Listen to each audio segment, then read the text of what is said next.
Now, returning to the matter of the power plant. The Chernobyl power plant, initially it was planned to have 8 units. It was supposed to have 8 units. And those units were built in the so-called lines of construction, or in queues. This is the reason why, and you will see this later today, units number 1 and 2 were the first line of construction, so they looked identical. Units number 3 and 4, they were the second line of construction, and they also looked identical. Same goes for units number 5 and 6, which were never finished, and we'll talk more about that later on. But here's the thing. In 1970, they started building unit number 1, and that's also the same year when they started building the town of Pripyat. So the town never existed before they started constructing the power plant. It was a separate project just for the means of this power plant. In 1970, they set the first brick of the unit number 1, and in 1977, they launched that unit. It was up and running. In 1979, they launched unit number 2. So they would start building the next unit before they finished building the previous one. So 77, unit number 1, 79, unit number 2, 81, unit number 3, and then 1983, they launched unit number 4. That's the one which exploded, so basically in 1986. So basically it worked for less than 4 years before its collapse. So in 1986, on the night from 25th to 26th of April, precisely at 1:23 a.m. in the night, something happened at the Chernobyl power plant inside unit number 4, which caused an explosion and then marked the beginning of the disaster which we know today as the Chernobyl disaster. And we'll discuss the reasons of that accident and the consequences, the first and the most important consequences of that disaster, when we'll be going deeper into the zone closer to the power plant. And we'll be kind of unraveling the story for you. Now we are getting closer to the power plant itself, and from your right to your left, black cubes with white pipes. Those are unit number 1 and unit number 2. Then you have that rusty roof and yellow-white ventilation stack. That was unit number 3, and hiding beneath the new safe confinement, unit number 4. But don't worry, we will get closer to the power plant, we will be driving around, and I will remind you one more time what are those facilities. We'll talk about the history of this place, about the electricity producing, and about the consequences of this accident. Right now in front of us and a little bit to your left, you can see the switchyard, or so-called iron forest. That is a redistribution system. So back in the days when the power plant was working, it was providing electricity to 10% of the country through that switchyard. Right now when the power plant is not working, but they still need somehow to maintain it, the electricity goes through that switchyard to the power plant. In front of us we have that 3-floor building, grey one. This is the administrative part of the building. It was working and still working. So all the documentary, all the paperwork, public relations, everything is done there. And people still work there. On your left right now, I would like you to pay attention to that sign, to that logo. And actually this is supposed to be a dove that is holding an atom in its beak. That was one of small pieces of propaganda of peaceful atom, proving to people that it's actually quite safe to live next to the power plant. Well, we know that it's not working this way anymore.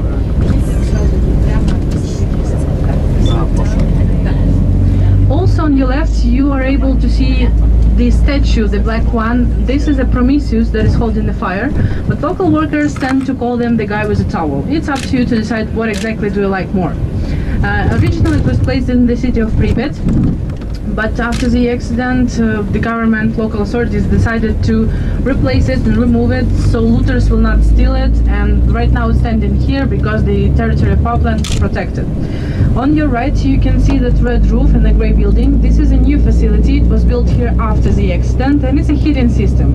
So workers still need some water, and that facility provides it to them. Behind the pipes, also on your right, you can see the remains of the cooling pond, the artificial lake that Dennis was mentioning.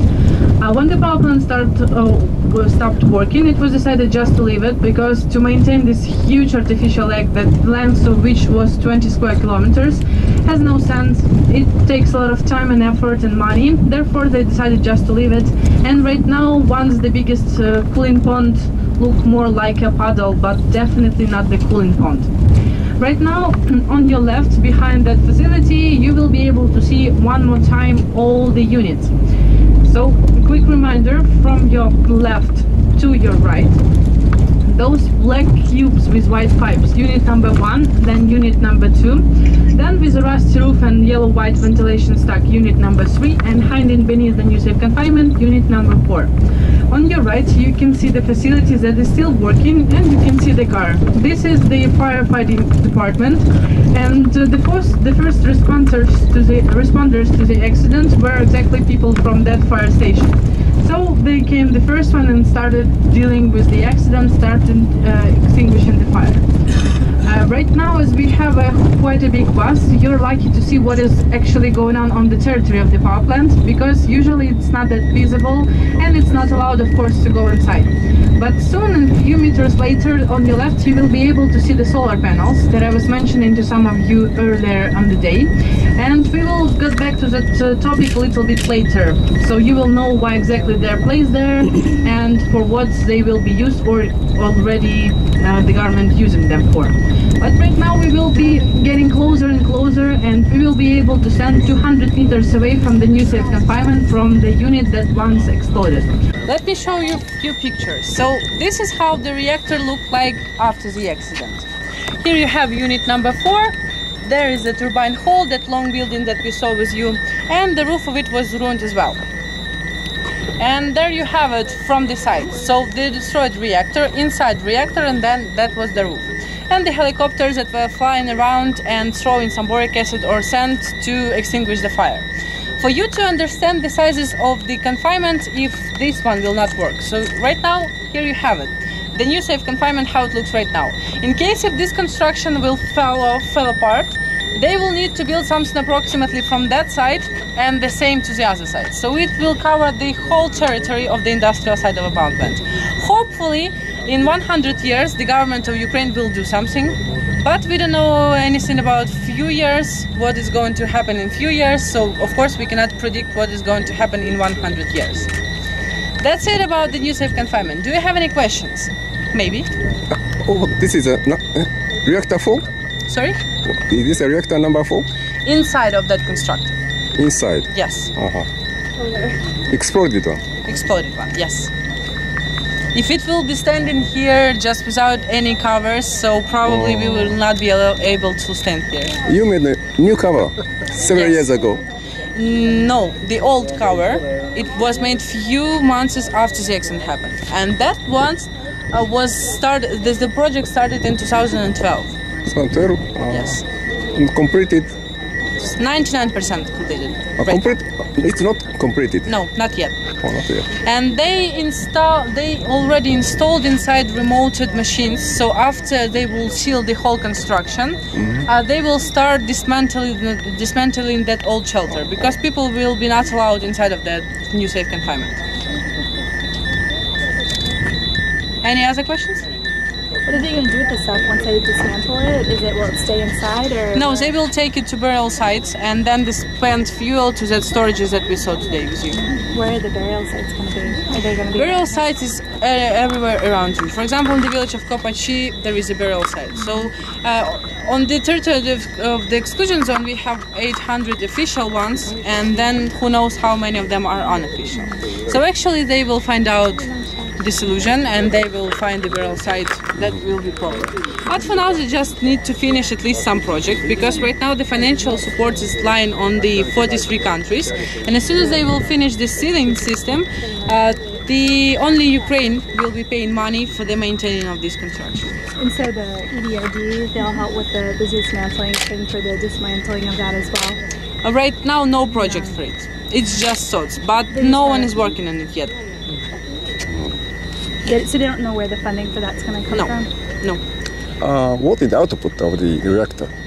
What is what? Output. I don't know. Well, 1 megawatt, something like that. I'm not sure. Can you show again the first picture? I didn't see that. Destroyed unit. Yeah. This one. That's it. And you have the picture before it was destroyed also? Yeah, this is from the side. Okay. So here we have it, that ventilation stack that we saw with you today, and then the reactor inside, and that was the roof of the reactor.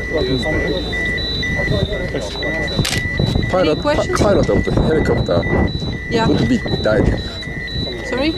Pilot of the helicopter Yeah, but not of this one.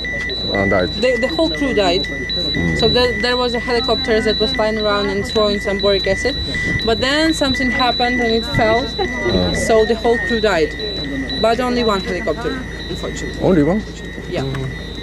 More of them were flying, but only one was in an accident.